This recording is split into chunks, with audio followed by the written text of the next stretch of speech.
नमस्कार साथियों, तो मौजूद हुए हैं आपके सामने हिमाचल प्रदेश की सुबह की ताज़ा खबरों के साथ। तो इससे पहले खबरों के सिलसिले को विस्तार पूर्वक से जाने, आपसे निवेदन है चैनल को आप जरूर सब्सक्राइब करें। तो पेश यहाँ सुबह के मुख्य समाचार। पर्यटन कारोबार ठप, 2 महीने में होगा 500 करोड़ का नुकसान, होटलों के एडवांस बुकिंग रद्द।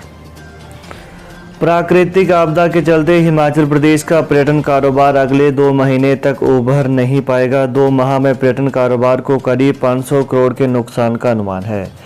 वहीं होटल और ट्रैवल इंडस्ट्री को नुकसान की भरपाई करना मुश्किल हो जाएगा। सैलानी होटलों के एडवांस बुकिंग रद्द करवा सकते हैं। वहीं ट्रैवल एजेंट एसोसिएशन शिमला के महासचिव मनु सूद ने कहा कि जुलाई और अगस्त में अधिकतर सैलानी स्पीति, लेह, लद्दाख, किन्नौर, सरचू, जिस्पा का रुख करते हैं।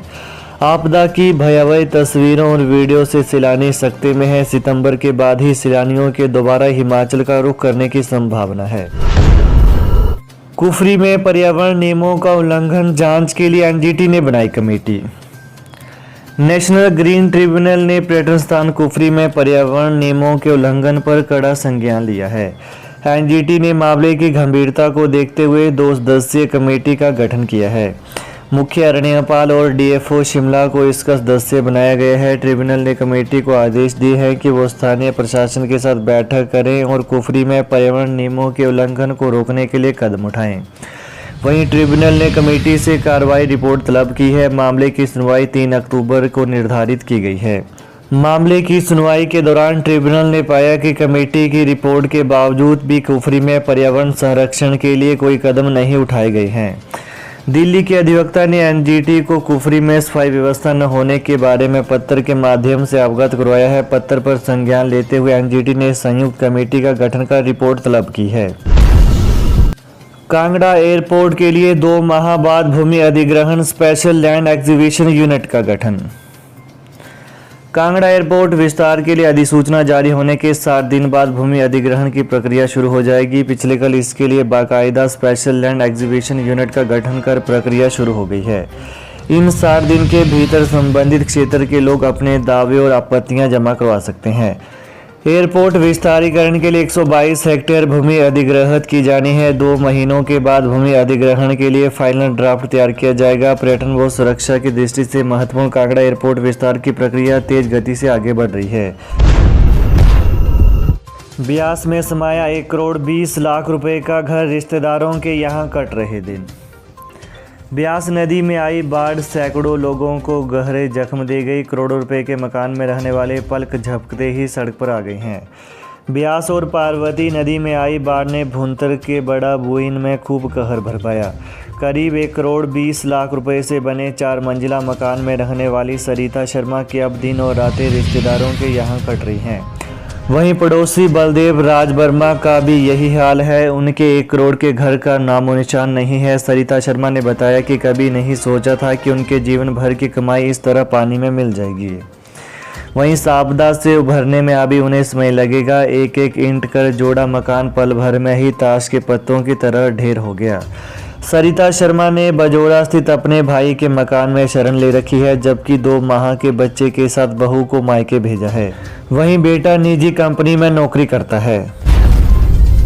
बद्दी में शॉर्ट सर्किट से फैक्ट्री में लगी आग, 1 करोड़ का नुकसान। औद्योगिक क्षेत्र बद्दी के तहत बिलाबाली स्थित इलेक्ट्रिकल स्विच निर्माता उद्योग में शॉर्ट सर्किट से लगी आग से 1 करोड़ का नुकसान हो गया। आगजनी की चपेट में आने से तैयार वो कच्चा माल, मशीनरी व भवन को नुकसान पहुंचा है। इस आगजनी के बाद मची अफरा तफरी में एक कामगार छत से गिरकर घायल हो गया, जबकि एक अन्य कामगार आग की लपटों की चपेट में आकर झुलस गया। उद्योग के भीतर सो रहे 20 कामगारों ने भागकर जान बचाई। दमकल कर्मियों ने करीब 8 घंटों की कड़ी मशक्कत के बाद आग पर काबू पाया। स्वां नदी तटीकरण परियोजना के चरण 5 को मंजूरी, 300 करोड़ रुपए होंगे खर्च। केंद्र सरकार ने ऊना में स्वां नदी तटीकरण चैनलाइजेशन फेज 5 को मंजूरी दे दी है। स्वां और सहायक नदियों के तटीकरण में 300 करोड़ रुपए खर्च होंगे। वहीं हाल ही में इस मामले को लेकर प्रदेश सरकार की केंद्रीय अधिकारियों के साथ बैठक हुई थी। केंद्र ने फेज 5 के लिए राशि मंजूरी कर दी है। ऊना जिले में 922 करोड़ की स्वान नदी तटीकरण परियोजना के लिए बजट की कमी चल रही थी। वहीं केंद्र सरकार के पास यह मामला काफ़ी समय से लंबित था। वर्ष 1988 में नदी ने विकराल रूप धारण किया था। लोगों की उपजाऊ जमीन और फसलें तबाह हो गई थी। तब से फेज वाइज इस नदी का तटीकरण हो रहा है। पूर्व में प्रदेश के कांग्रेस और भाजपा के नेताओं में इस परियोजना को मंजूर करवाने का श्रेय लेने की होड़ लगी रही। बाहरी टूरिज्म बसों से हिमाचल वसूलेगा टैक्स। कैबिनेट की मंजूरी के बाद विभाग ने जारी की दरें। पर्यटकों को लेकर हिमाचल आने वाले गैर पंजीकृत बसों से परिवहन विभाग टैक्स वसूल करेगा। परिवहन विभाग ने टैक्स की दरें जारी कर दी हैं। हालांकि राज्य सरकार ने कैबिनेट में पहले ही इसे मंजूरी प्रदान कर दी थी, लेकिन अब ई गज़ट पर इसकी अधिसूचना जारी कर दी गई है। राज्य सरकार ने मोटर व्हीकल टैक्सेशन एक्ट 1972 की धारा 3A के उपधारा A के प्रावधान के अनुसार यह अधिसूचना जारी की है। राज्य सरकार की ओर से जारी अधिसूचना के मुताबिक अन्य राज्यों में पंजीकृत कॉन्ट्रैक्ट कैरिज बसें जो ऑल इंडिया टूरिस्ट परमिट नियम 2023 के तहत कवर नहीं हैं, उनसे 3,000 रुपये से 6,000 रुपये का टैक्स प्रतिदिन के हिसाब से वसूल किया जाएगा।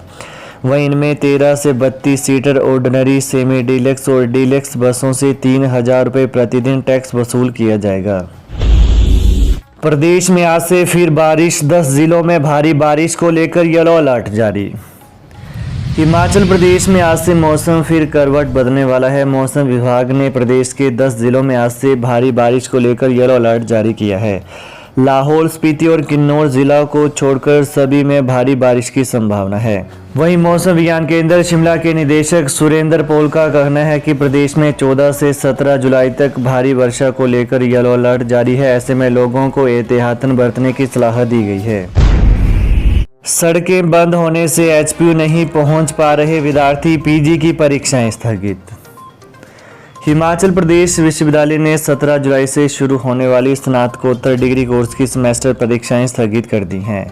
इसकी अधिसूचना जारी कर दी गई है। परीक्षा नियंत्रक डॉक्टर JS नेगी ने बताया कि बरसात के कारण विद्यार्थियों को आवागमन में पेश आ रही समस्या को ध्यान में रखकर परीक्षाएं स्थगित की गई।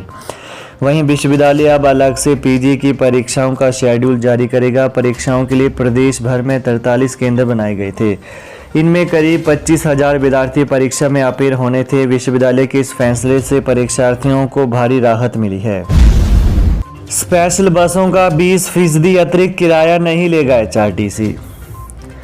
आपदा की स्थिति में सैलानियों और स्थानीय लोगों को रेस्क्यू करने के लिए उपलब्ध करवाई जाने वाली HRTC की स्पेशल बसों के एवज में 20% अतिरिक्त किराया वसूल नहीं किया जाएगा। उप मुख्यमंत्री मुकेश अग्निहोत्री ने इसे लेकर निर्देश जारी किए हैं। सामान्य तौर पर HRTC स्पेशल बसों की बुकिंग पर 20% अतिरिक्त किराया वसूलता है, क्योंकि बुकिंग के बाद यह बसें खाली लौटती हैं। HRTC के प्रबंध निदेशक रोहन चंद्र ठाकुर ने बताया कि आपदा की स्थिति में HRTC की प्राथमिकता कमाई नहीं है, बल्कि लोगों को सकुशल सुरक्षित स्थानों तक पहुंचाना है। वहीं उप मुख्यमंत्री के निर्देशों को तुरंत प्रभाव से लागू कर दिया गया है। तो ये यहाँ सुबह के मुख्य समाचार। तो प्रदेश की ताज़ा खबरों को पाने के लिए चैनल को आप जरूर सब्सक्राइब करें। धन्यवाद।